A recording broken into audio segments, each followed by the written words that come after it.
trying to show up. What informs this lethargy by younger Kenyans? Like, let's take time before we actually raise our heads. Susan.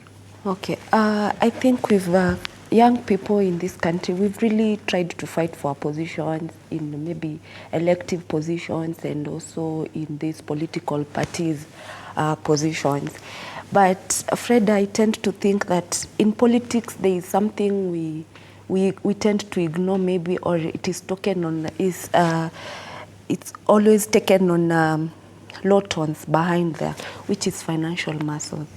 Like myself, I vied in the last general elections, I vied for MCA in Nakuru County. That's my home. And you would even hear people saying, she's talking nicely, but she doesn't have money. So it's a factor which has delayed young people also to get into these elective positions. You find maybe the way Akina Babu are fighting to join ODM leadership. You find also there is that is needed, apart from you being young, being eloquent, being able to articulate issues and to know what exactly the party needs.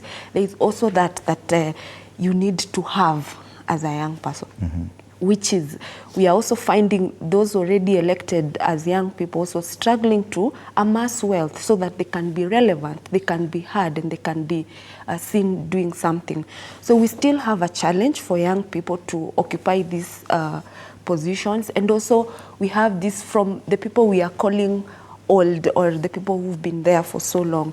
They also look down on young people. They would tell you, pea huyu nafasi kwanza, you are still young. So we still have a challenge. Yeah, as much as they are coming up right now, it also begs the question for how long? How long can they sustain these campaigns, and which Kenyans can listen to them? Okay, but Joe, we're experiencing, or we're going through a period when even political parties are seeing reasonably the possibility of change.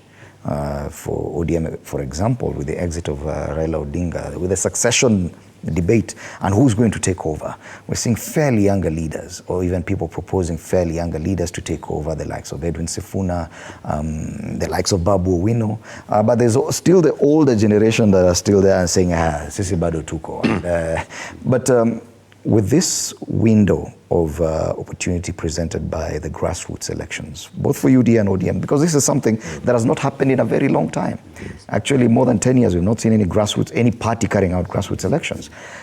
Do you think the youth or younger Kenyans are ready to actually get involved from the ground? Because most young people just want national level politics, and probably that's not the best way to get into this. I can tell you the young people are ready. The young people are taking over, and it's something that the older generation needs to realize and accept, or actually, as a country, we need to accept. It has happened in Senegal. It is going to happen in Kenya. So it is something that is there. It's a phenomenon that it's there. So it is how, as a country, we are going to guide it. Are we going to allow it to go through its natural cause, or are we going to try and fix it?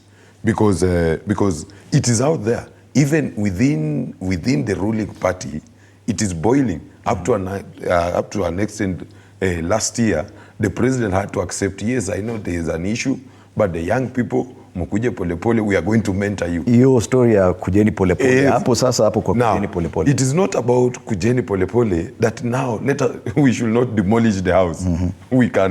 We can be within the house. Yet power is rarely given. It is taken. Now when you wait for, and that suggestion that kujeni polepole, so you sit back and wait for a time that it